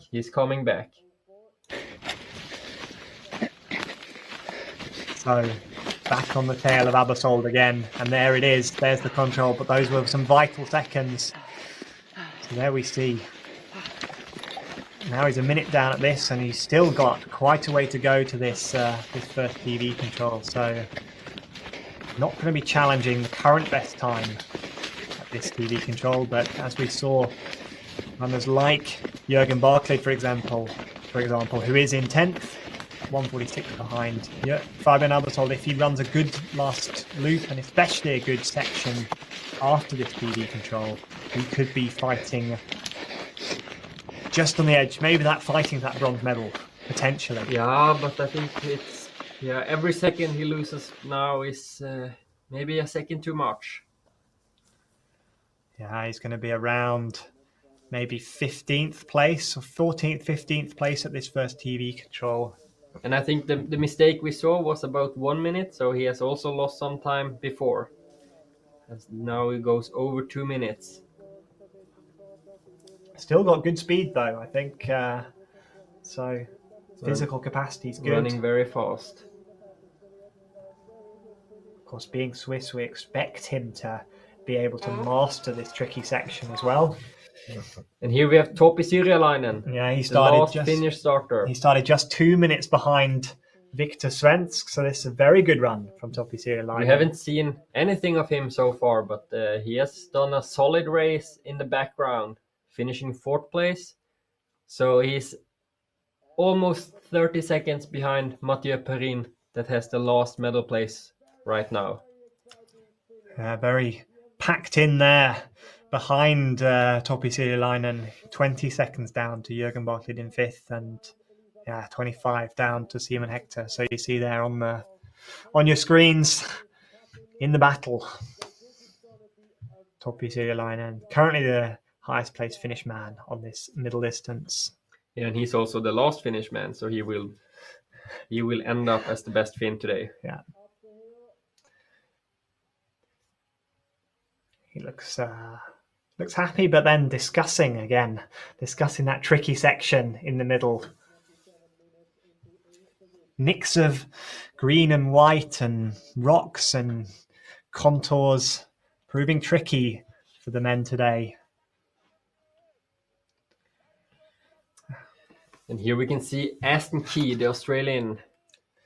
He is trailing a little bit behind the Swedes, about 45 seconds, shall we say that? But he's a strong technical runner. This tricky section, I think, could really suit him. All this rock and slope. So a man who's going to definitely have the possibility to challenge for these medal positions. Maybe not Simon Emark's time, but potentially that bronze medal that's currently being held by Mathieu Perrin. Yeah, there is a gap of about 50 seconds from Simon Emark and down to Mathieu Perrin. So there is room for more runners. But we're getting a bit of a chance to look at this route choice again. Victor Svensk on this left route choice, which we think potentially wasn't great for Daniel Vandas. But I think Vandas, he lost a little bit time into the control. The entrance, I think the entrance to the control is easier from the straight route, because there you have the rock and the small hill just in front of the control circle, and it's white almost all the way into the rock where the control is. But if you go to the left, there's more green area, and I think it's harder to find a good attack point to get into the control. What do you say? How important do you think that a good solid attack point is when you're picking a route choice? I think it's easily overseen. Okay. Because I think when you're looking for the route choice, you tend to focus on what's the fastest the whole way, and you kind of forget the small details into the controls. So here are the current standings at the finish. Victor Svensk leads in 32.10. Simon Emark in second. Mathieu Perrin in third. Jonas Soldini, who we saw do that fantastic last loop, he's down there in seventh. Daniel Vandas, who we were just talking about, in eighth. Araho in ninth. And Timo Suter, who we just recently saw finish in 10th. And the Brit Matthew Gooch, he's still holding up really strong. 4:32 behind. Very good race from him, I think. I think it might be hard to reach the top 20, but the top 25 would still be a good result.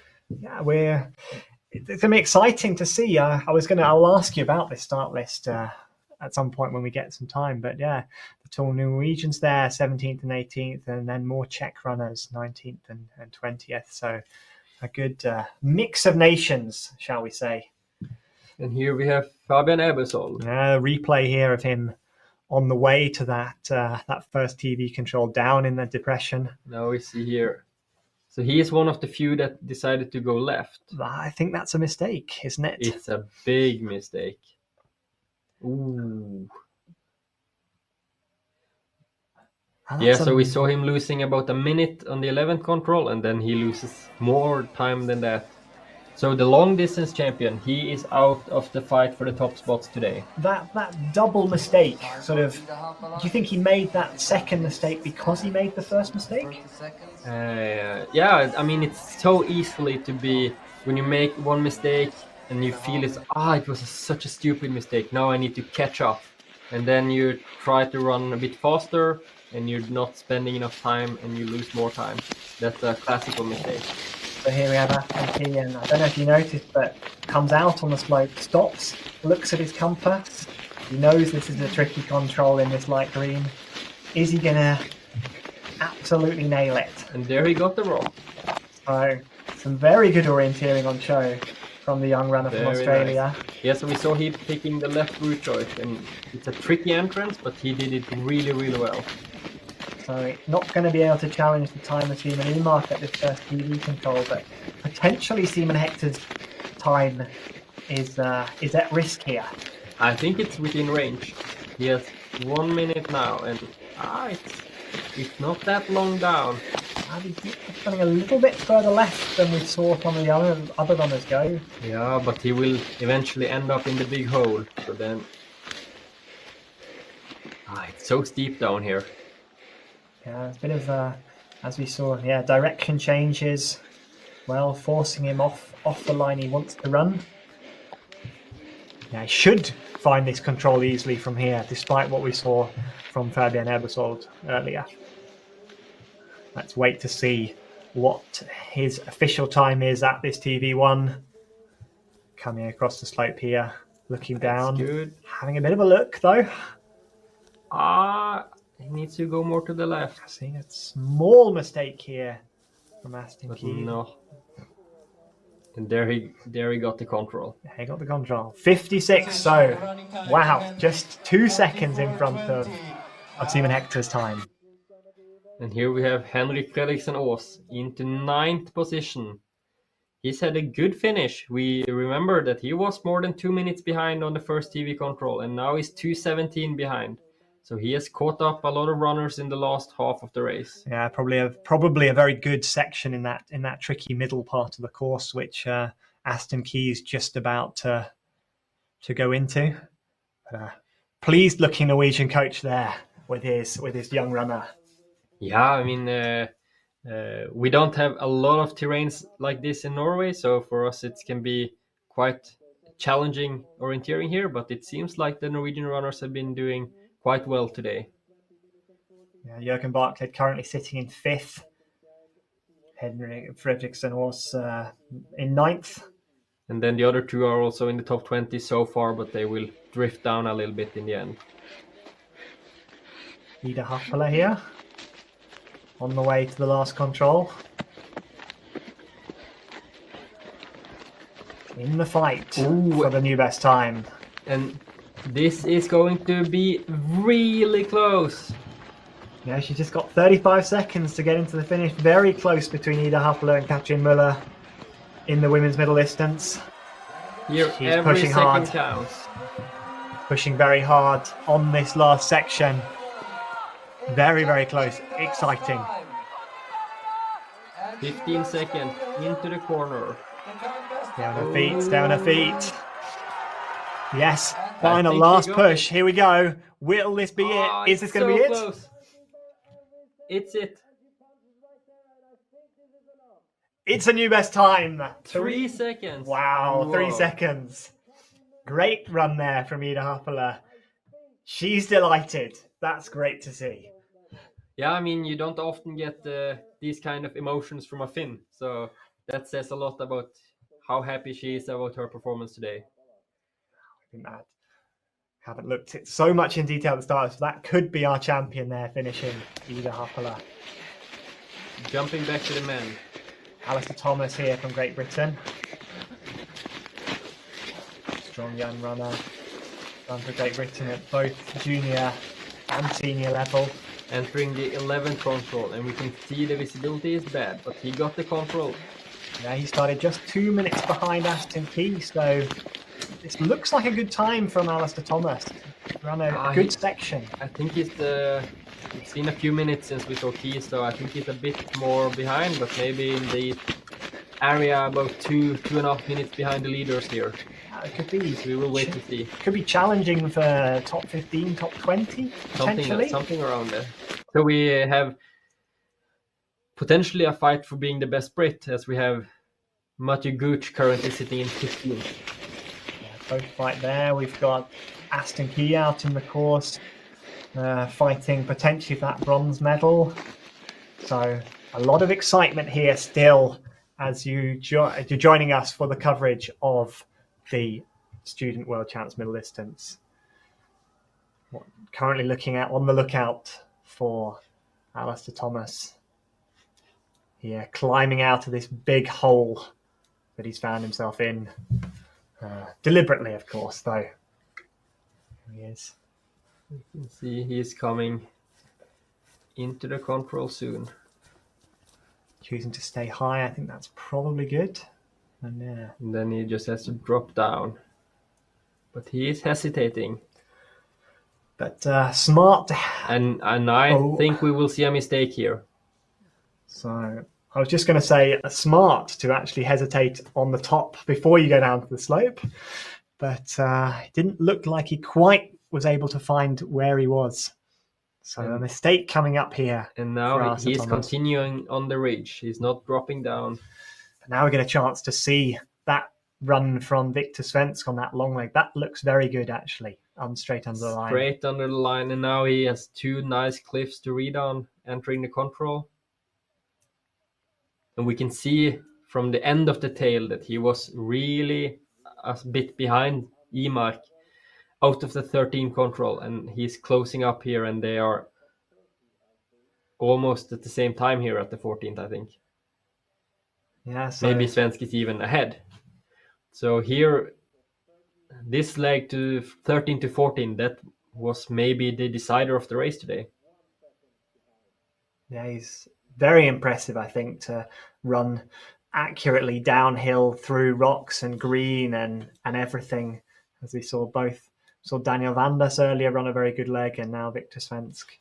That's show off some very good orienteering here from the young Swedish runner, who currently leads at the finish, 32 minutes and 10 seconds. Alistair Thomas maybe got that control 12, but I'm not sure. We'll have to wait and see. We'll keep you updated. Yeah, in these slopes up in the mountains, the GPS is not always accurate, so it's kind of hard to see. But it looks like he's turning back again. Yeah, so some problems here for Alistair Thomas on this TV control, unfortunately. And here we have Aston Key, though, at the arena. He's run well in that middle section, taking on some more water, throwing it over his already wet body. Coach there, even more water and words of advice here. 4th place. Yeah, so we saw that his time was 25:52, and that means he is 8 seconds behind Mathieu Perrin. So 8 seconds to go for Aston Key to catch up Mathieu Perrin and potentially take the bronze medal. Yeah, we saw Mathieu Perrin had some problems out here on the last loop, so this is going to be a really, really exciting battle here between France and Australia. Back to TV1. We have a pretty good start from the Francesco Mariani, the Italian, the former junior world champion in sprint. But he shows that he can also run really good in the forest here. Yeah. In the fight for a top 10. Will he find this tricky control that we've just seen some people miss? No, it looks good. He's dropping down. Going to be a new 13th best time. There he got it. Punch. 2:06. So, as we saw, can still be in the fight if you can do these next controls well. That could be looking for top 10 for the young runner from Italy.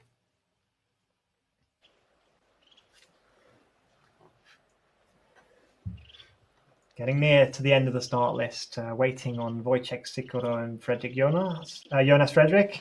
But now waiting. Jonas Ferenc. Jonas Ferenc. My Hungarian is not so good at it, if I'm being brutally honest.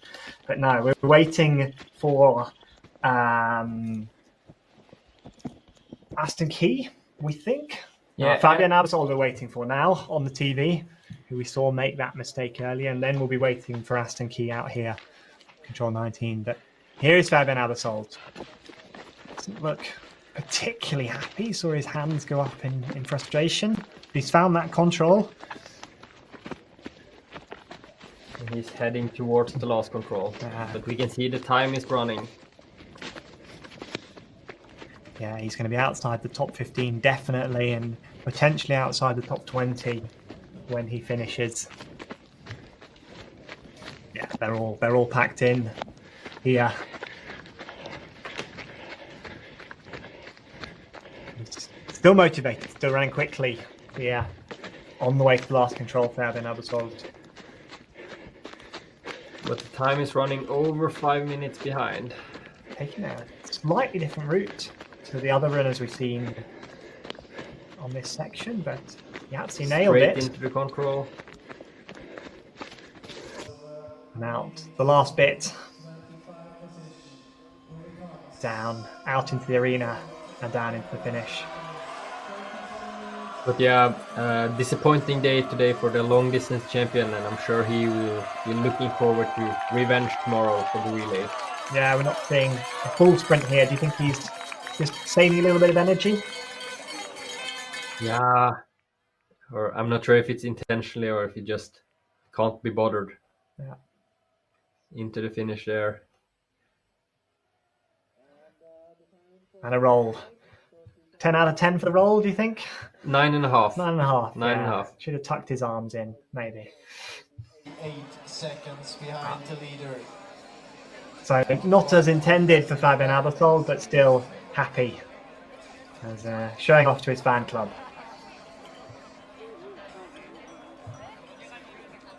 Go Fabo. You ever sold t-shirts with your face on them, Ivar? No, I'm not sure if it will be a great market for that. Let me see. Yeah, so also a mistake at number 19 when the running camera catched up with him. Yeah, very close, but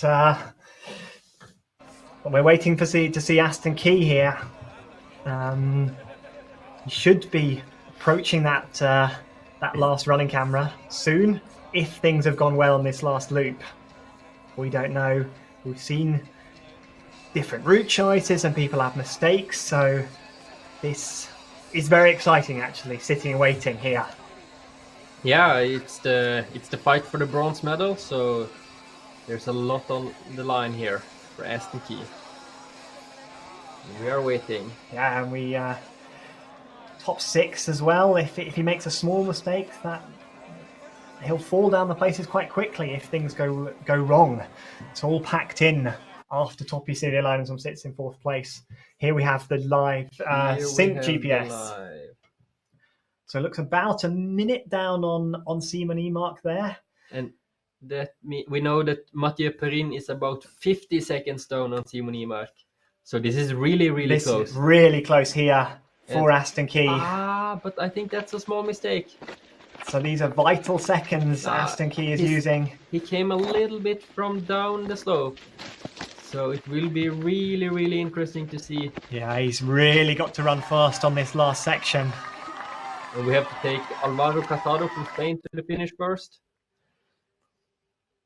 He crossed the line there. And I think he's in a position around number 20. But we are waiting for Aston Key here. So the time running out for Victor Svensk. That's less than a minute now. This is going to be very close. But he's on this Fabian Abasol route choice here for this last control, which I think, if I'm honest, looked very good. So this is going to be very close here for Aston Key. Will this be a bronze medal? Or will it be 4th place? I mean, this can be 1 second, 2 seconds. It's so close. Half a minute. I think he is. It's going to be close. It's going to be so close. 20 seconds. He's really there. got to push. You really need to go for it in that last Yeah, hill. he's absolutely got to go for it. Flying down this last hill, Aston Key from Australia. Is this bronze medal we're going to see? Is he around that corner fine? There he is. Close, close, close. But he's too late. He is too late. He's too late. Oh. 3 seconds too late. 3 seconds for Aston Key. And that means Mathieu Perrin from France. He is still in the bronze position. Oh, that's so tough to see. But it was a great race. It was a great race. A great race. He should be really, really happy with that performance. And I mean, it would have been great with a medal for Australia, but we are not spoiled with Australians in the top 6 of international championships. So even if it's really bitter to be just outside of the medals, a 4th place is still a really good result for the young Australian. Yeah, very impressive from Aston Key. 4th place here. Just 3 seconds. He'll be kicking himself, I'm sure. I'm sure there's 3 seconds there he could have found. So the current standings, Victor Svensk leads. Simon Emack still in 2nd. Mathieu Perrin holds on to 3rd place. Just pips Aston Key. And we are now getting closer to the last part of the start list, and there is not a lot of runners left to pass the first TV control. We had highlighted 2 from the last starters, Wojtek Sikora from Czech Republic and the last starter, Jonas Ferenc from Hungary. They are potential medal contenders. So we just have to wait and see. Yeah, about 20 minutes till we'll see the finish of Jonas Ferenc, if he's going to challenge. Yeah, but look at this. Ole Henseler at the same time as Jürgen Barkley at the first TV control. And we know that Jürgen Barkley, he sits in 6th position at the finish. So it's a great start by the German. It seems to be, there's quite a lot of difference in ability at the end of this start list, because the nations are randomly allocated, or you get to put 1 runner in each section. Do you think that's a good way of doing the start list at this competition? So, you know, in a normal senior World Cup, World Championship, European Championship, then you have all the best runners in the last group. And for TV purpose, that's maybe the better way, because then you have all the good runners and you can build up the tension.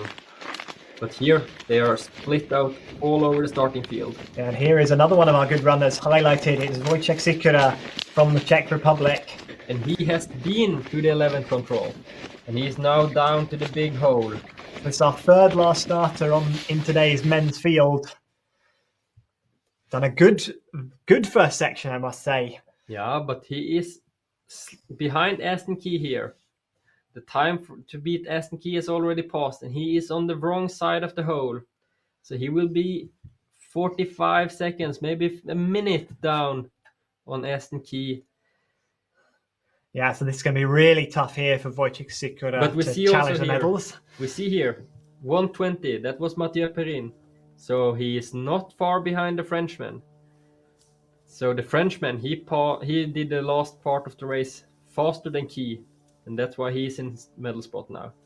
But there, 10th place, 126. So only 6 seconds down on Mathieu Perrin that has the medal in the finish.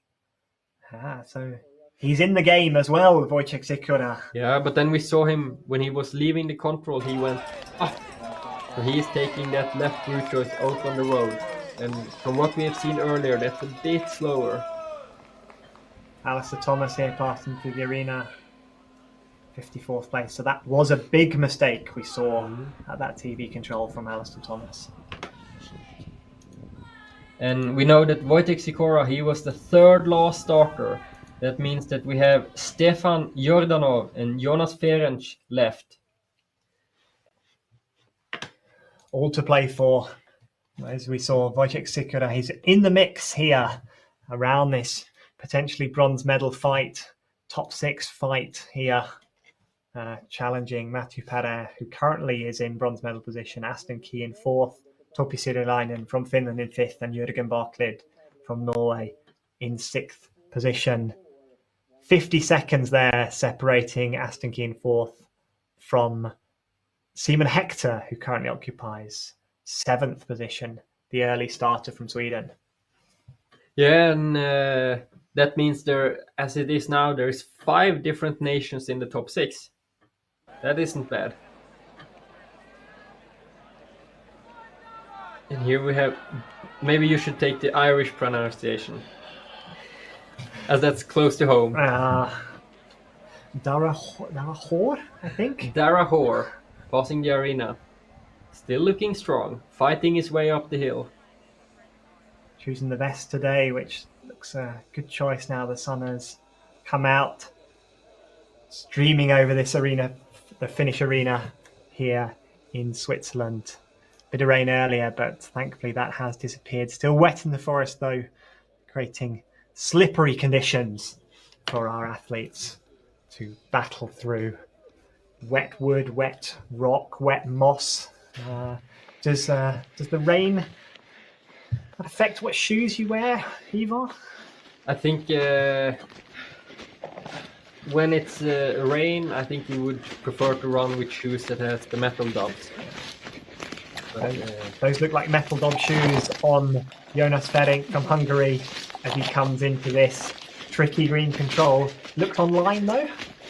Yeah, it seems familiar to what we've seen before. But I think it's a mistake. He's too close to the open area. He has to turn back. Is he going to recognise this open area though? I think maybe he has been to the control. It could be that he has been to the 11th control and he's now on his way to number 12. I don't think so. I don't think so. And here the time, now you can see the time is flying. And we're cutting away back to our Italian runner, Francesco Mariani, but Mariani. We have Ole Hensele. 13th place at the arena. He is still in the fight for a top 10 actually. Yeah, he's kept himself in the game on that tricky middle section, so well done from the German. Back to Mariani from Italy on the way to this last control. Top 15. Probably Timo Suter's time is out of reach. Might be running against Erik Dörler from Germany potentially. Yeah, so now we see Timo Suter sits in 12th place, and then we have Teemu Oksanen just behind him in 13th, but then there is a minute gap down to Guilherme Elias in 14th. So I think he's going for the 14th spot at the finish now, Francesco Mariani. And 14th at the finish now, that means he still have some hopes for a top 15. Yeah, he's got Ole Hensler behind him, who's run a good section with Wojciech and then our Hungarian Jonas Fredrik, who's challenging him. So into the corner, definitely top 20. Definitely top 20. Will he hold on to top 15? I think he will be 16th, but we will see. We will see. Into the finish there. 3:25 behind. That's a good race. That is a good race. He looks happy. Quite satisfied with his performance here, Francesco Mariani. Good job from the young Italian here. Quite close to Italy. I mean, I don't know exactly where he's from in Italy, but maybe familiar with this terrain. I think the Jura is in the northwest part of France, so it's the furthest away from Italy you can get in Switzerland. But I mean, the Italians, they are used to technical slopes with a lot of rock details.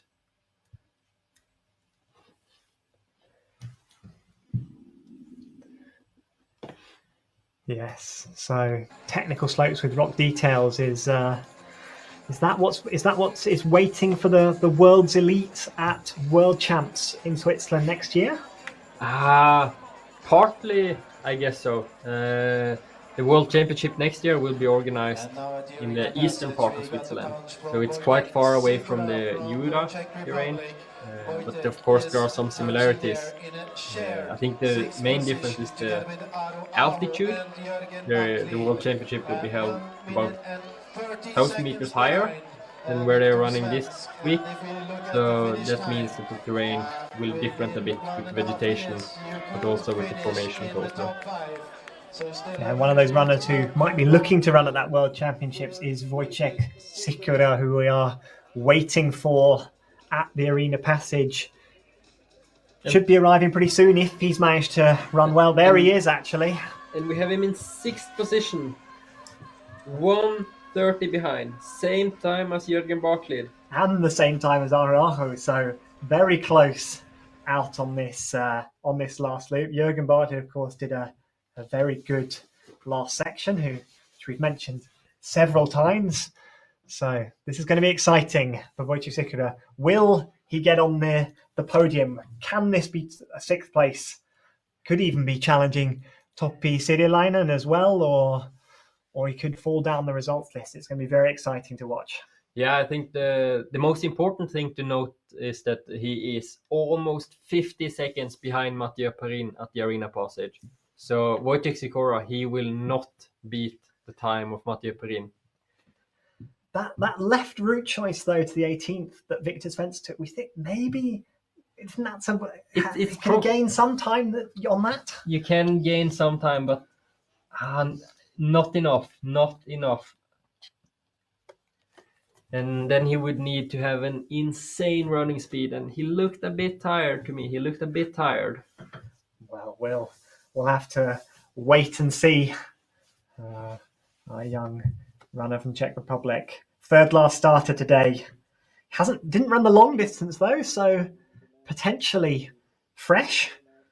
Yeah, he didn't run the sprint either, or no, not according to my fancy spreadsheet. So, yeah, I mean that can be a good sign that he should have freshness, but it could also be a bad sign. Maybe he has been sick or something like that. So we will see how much energy he has left for the last loop.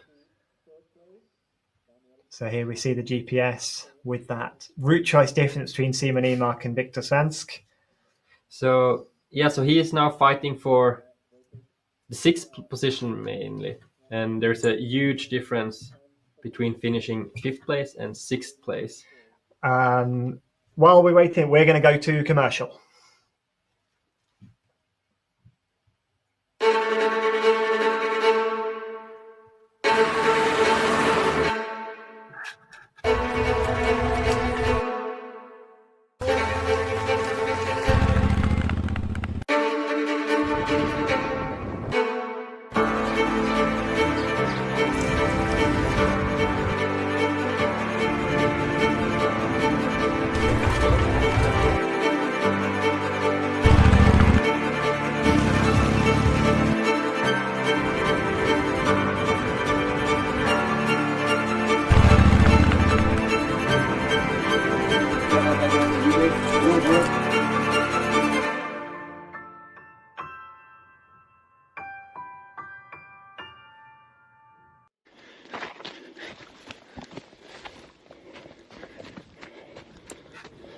So here we are back.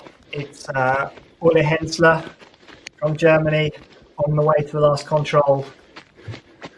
We can see the time is running now 2:30 behind already, so he has lost some time in the last part. Yeah, he was fighting for that 12th, 13th position as he passed through the arena. But yeah, like you said, lost some time, so falling down the results list. Yeah, so we saw not long ago, we saw the Italian Francesco Mariani finishing in the 14th spot, 3:25, and he will beat Ole Hensler. So still fighting for a top 15, Mariani. So the German guy is now entering the last control. Punching there. And the last sprint remains. Yeah, so this Willie, I think probably you'll get in there for 15th place.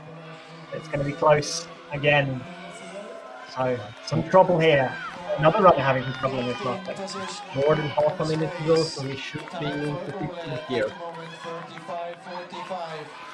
Negotiates that last tricky corner. And sprinting, still got power in the legs to get over the finish line.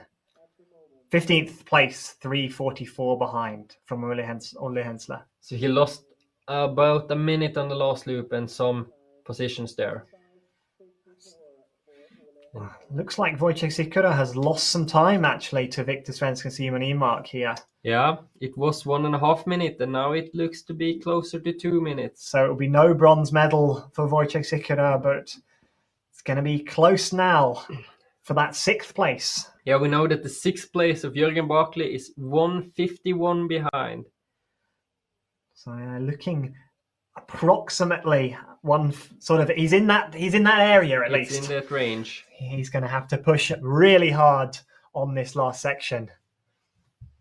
Well, first he's got to find this tricky 19th control, actually. Yeah, if he loses some time here, the gap down to a position outside of the top 10 is not big, so he really needs to get this one.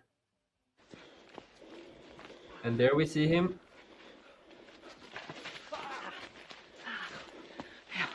I think he has passed the second last control, and he's now towards the last control. So time running against Matthew Padden is out now. So for the 6th position that we think he's fighting for, the magic number is 1:51 behind. This is going to be very, very close. He's really going to have to run fast if he wants to beat Jürgen Barkley's time.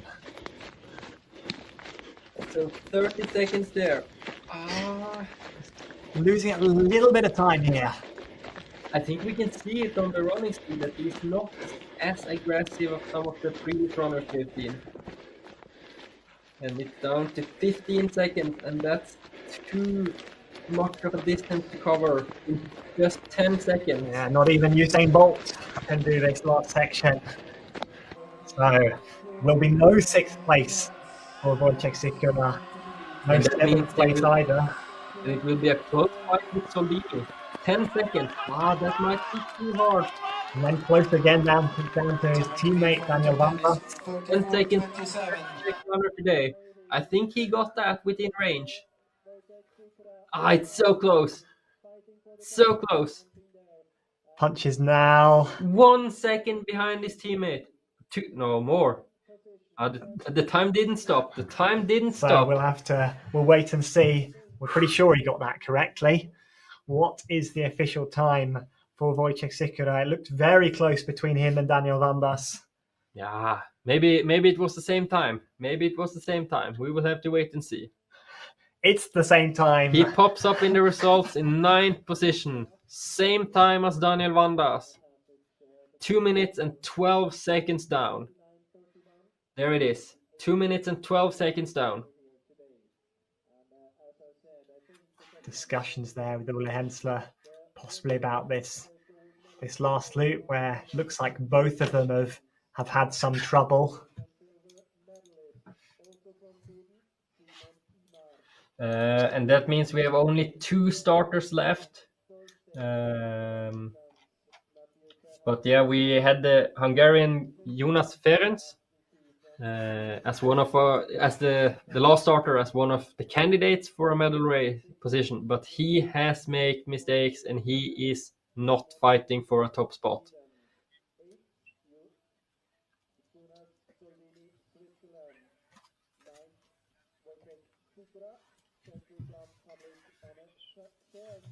So here are the final results. Today's champion of the middle distance is Victor Svensk from Sweden. He won by just 15 seconds in front of Simon Emark. And 3rd place, Mathieu Perrin from France, who grabbed bronze in front of a challenger, Aston Key from Australia. So very exciting race. What were your comments on this, Eva? Yeah, it was a really, really close race and a really nice battle for the victory and a really, really nice battle for the bronze medal. And there was also a lot of guys close to the medal, so very exciting today. Yeah, packed in, as you see, gaps between 11th to 20th. just over 2 minutes. So Yeah. rewarding good orienteering this course, definitely. And we see a lot of different nations in the top 20. We have Germany with 2 guys, we have France with many guys, we have Italy, we have Sweden, France. So let's have a look at how this race was decided by going and watching a GPS replay. So here we see the 3 medal winners. And none of them had any problems in the first control, splitting out a bit on the route to the second. But they're all quite close together. Victor Svensk with a really strong start here. Seems like he was running really fast over the field. Yeah, 15 seconds it looked like he just grabbed on that bitter. Very good. And you see they have no problems with these technical slopes. And out to the field again. This was the tricky control you spoke about on the when you first talked about it. It looked like they did that without problems. I mean, all 3 of them had oriented really, really well here in the first part. No mistakes to talk about. It looked like Mathieu Perrin. He has dropped a little bit on that section though, compared to the other boys who. Yeah, but that could be the speed. I think it looks like the Swedes have been running really fast here. And then here they're splitting out on different route choices. Yeah, he takes it. Victor Svensk is always a minute up on Mathieu Perrin, so running really fast over these fields. And here we see they split up a little bit, and Svensk loses some time on this leg, and then he loses more time to number 13. So Imak has a quite significant lead here at the 13 control, but then the Imak execute these legs a bit bad, loses time, and Svensk catching up. And into the arena we have Svensk with about 15-20 seconds lead. Now we're going to see the battle on this last loop, this decisive last loop. Where we have the route choice here to number 18, where they split up, and it seemed like Svensk maybe gained a little bit of time here. Yeah, definitely, I think. Yeah. A very good choice there from Victor Svensk. Was that the decisive? Was that the thing that won it then, potentially? I think he had a gap at the arena passage, so I think even if he took the other route choice, he would still have time to be. I don't think it was 15 seconds benefit on that route choice. So here we have a highlight overview. So this is Jonas Soldini, the early starter that set the first leading times. He finished in 8th place, Jonas Soldini. 2:06 behind.